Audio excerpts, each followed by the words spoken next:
नमस्कार मित्रांनो, मी राजू सातळ्या. तुम्ही बघत आहात भूमिज्ञान चॅनल.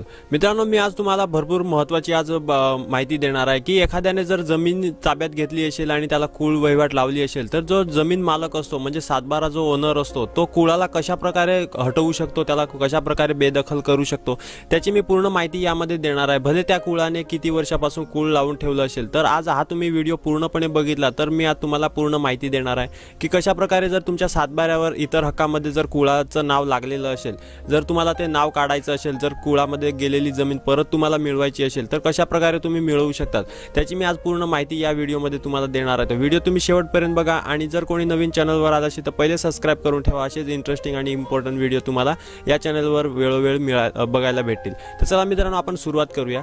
तर मी तुम्हाला समजवतो की जमीन मालकाने सातबाऱ्यावर लागलेल्या कुळाला बेदखल कसे करावे. तर त्यासाठी आपल्याला मी तुम्हाला 2 टॉपिक पहिले समजवणार आहे, जे ते तुम्ही नाही समजले तर तुम्हाला पूर्ण माहिती समजणार नाही. तर ह्याच्यात मी पहिला टॉपिक तुम्हाला समजवतो की शेतजमिनीवर जमीन मालकास प्रत्यक्ष ताबा आहे असे कायद्याने केव्हा मानले जाते. जर म्हणजे एखादी आपली शेतजमीन आहे, आपला सातबारा ओनरवर म्हणजे सातबाऱ्यावर आपलं नाव आहे, तर ती प्रत्यक्ष जमीन ताबा असं केव्हा मानलं जातं त्याची आपण पहिले माहिती करून घेऊया. तर त्याच्यात काय आहे की जर एखाद्या शेतजमिनीची वहिवाट जमिनीचा मालक किंवा त्याच्या कुटुंबातील करीत असतील, म्हणजे जो जमीन मालक असतो त्याचा तो स्वतः किंवा त्याच्या कुटुंबातील कोणीही तिथे जर वहिवाट करत असेल तर तिथे ती स्वतः जमीन कसतो असं समजलं जातं. कुळ कायद्यानुसार असलेले कुळ करीत असेल, म्हणजे जो कुळ इतर हक्कामध्ये जर कुळा कायदा आपला सातबाऱ्यावर लागला आहे आणि जो तो स्वतः जमीन तिथे प्रत्यक्षात कसत असेल, प्रत्यक्षात त्याची वहिवाट असेल तर ती स्वतः जमीन कसणं असं तिथे समजलं जातं. उपरोक्त व्यक्तीशिवाय अशी इतर व्यक्ती करीत असेल किंवा उपरोक्त व्यक्ती म्हणजे जी मी तुम्हाला या दोन्ही व्यक्ती सांगितले की जो सातबारा ओनर आणि कुळ वहिवाट, त्याची जर उपरोक्त व्यक्तीशिवाय अशी इतर व्यक्ती जर करीत असेल तरी तिथे जो इतर व्यक्ती हा जमीन कसत असेल तर तिथे त्याचे स्वतः जमीन कसतो असं तिथे समजलं जातं. जी कायदेशीर कागदपत्रे पुराव्याद्वारे स्वतःच्या वहिवाटीचे समर्थन करू शकेल तर अशा शेतजमिनीवर जमीन मालकाचा प्रत्यक्ष ताबा आहे असे कायदा मानतो. म्हणजे जो जमीन कसतो तो जर तिथे प्रत्यक्षरित्या कागदपत्राची पुराव्याद्वारे स्वतःची वहिवाट तिथे समर्थ करू शकत असेल, म्हणजे कागदपत्राद्वारे तो तिथे सांगू शकत असेल, दावा करू शकत असेल की ही जमीन मी एवढ्या वर्षापासून कसतो, तर तिथे तो प्रत्यक्ष जमीन कसतो असं तिथे समजलं जातं.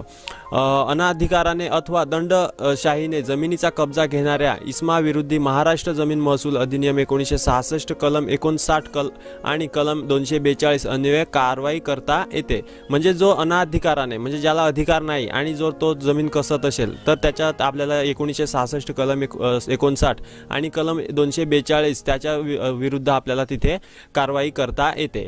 आता आपण बघणार आहोत की काही ठिकाणी सातबाऱ्या उतारावर इतर हक्कात कुळ कायदा 43च्या बंधनास पात्र असा शेरा लिहिलेला असतो. त्याचा नेमका अर्थ काय आहे नंतर मी तुम्हाला समजवतो की आपण जो कुळामध्ये इतर हक्कामध्ये कुळ लागलेलं असतं त्याला आपण बेदखल कसं करू शकतो. तर आपण पहिले ही माहिती घेऊया, नंतर तुम्हाला ते मी समजवतो.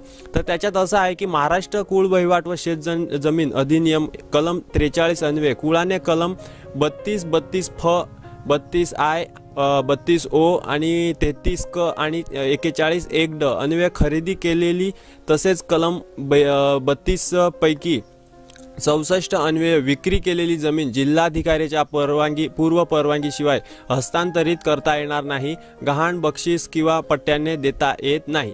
तर बऱ्याच वेळा मला कमेंट येत माझ्या आपण चॅनलवर की सर आम्हाला कुळ वहिवाटीची जमीन आहे तर आम्हाला ती खरेदी विक्री करता येणार की नाही. तर इथे तुम्ही बघू शकतात की जी कलम इथे दिलेले आहेत 6-7 कलम दिलेले आहेत की जी 43 आणि 32 आहे, 32 F आहे, परत 32 I आहे, 32 O आहे आणि 33 क आहे आणि 43 1 ड आहे आणि परत 32 पैकी 64 जी कलम आहे त्याच्यात ज्या जमिनी मोडतात तिथे त्याला नाही आपल्याला गहाण ठेवता येत की तिथे विक्री करता नाही, तिथे हस्तांतरण करता येत नाही, बक्षीसपत्र करता येत नाही आणि पट्ट्याने सुद्धा आपल्याला देता येत नाही.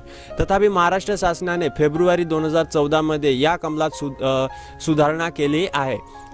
त्यान्वये ज्या कुळांना कुळ कायदा कलम 32M चे प्रमाणपत्र मिळून 10 वर्षाचा कालावधी लोटला आहे अशा जमिनीची खरेदी, विक्री, देणगी, अदलाबदल, गहाण, पट्टा, अभिहस्तांतरण करण्यासाठी शासनाची पूर्व परवानगीची आवश्यकता असणार नाही। तर तुम्ही इथे बघू शकतात मित्रांनो, जे मी तुम्हाला सांगितलं की जे 32M चे प्रमाणपत्र ज्यांना मिळालं असेल, म्हणजे 10 वर्षाचा कालावधी लोटलेला असेल, त्यांना विक्री करता येणार आहे, परत देणगीमध्ये पण देता येणार आहे, अदलाबदली करता येणार आहे, गहाण ठेवता येणार आहे, पट्ट्यामध्ये देता येणार आहे आणि हस्तांतरण सुद्धा तिथे करता येणार आहे। तिथे त्यांना शासनाची परवानगीची गरज नाही अशी तरतूद केली आहे। ज्याला कलम 32M चे प्रमाणपत्र मिळून 10 वर्षाचा कालावधी लोटला आहे, त्याला सदर जमीन विकण्याची इच्छा आहे, त्याने शेतजमीन विक्री करण्यापूर्वी त्याच्या शेतजमीन विक्रीचा इरादा तहसील कार्यालयात लेखी कळवावा लागतो। असा अर्ज मिळाल्यानंतर 2 दिवसात तहसील कार्यालयात त्या अर्जदारास तो विक्री करणार असल्याचा शेतजमिनीचा महसूल आकारणीच्या 40 पट नजराना तिथे रकमेचा लेखाशीर्ष नमूद असलेले चलन तयार करून देते।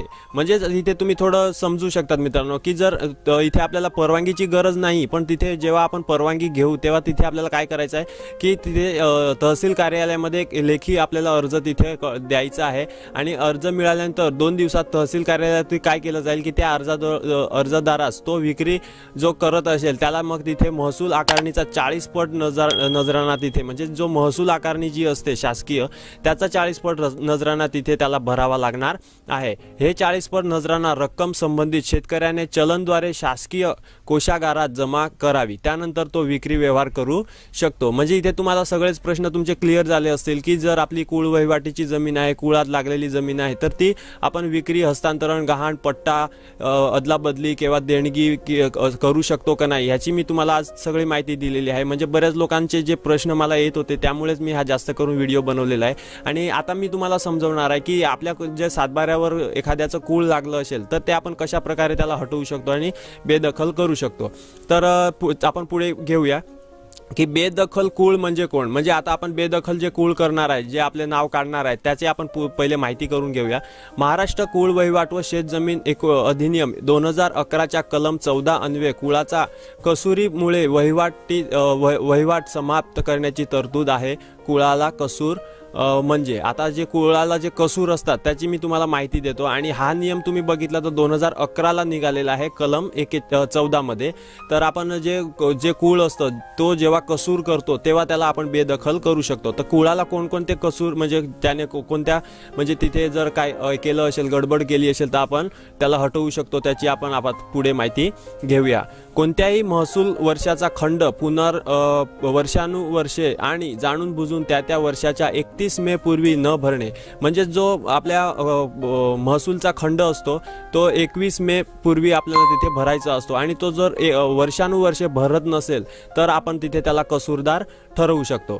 जमिनीची खराबी अथवा कायमस्वरूपी नुकसान होईल असे कृत्य जाणून बुजून करणे, म्हणजे जी जमीन असतं त्याची काही जर तो खराबी करत असेल किंवा कायमस्वरूपी काहीतरी नुकसान होईल, म्हणजे एखादा जी जमीन असेल तर त्याला खड्डा मारून ठेवणे किंवा एखादे दगड वगैरे टाकून ठेवणे, म्हणजे असं कोणतंही जे जमिनीचं नुकसान होत असेल अशी जमीन असंही जर तो तिथे काही करत असेल जाणून बुजून, तर आपण तिथे त्याला आपण अपराधी म्हणजे कसूर आपण तिथे करू शकतो आणि कसूरदार मानू शकतो आणि त्याला तिथून बेदखल करू शकतो।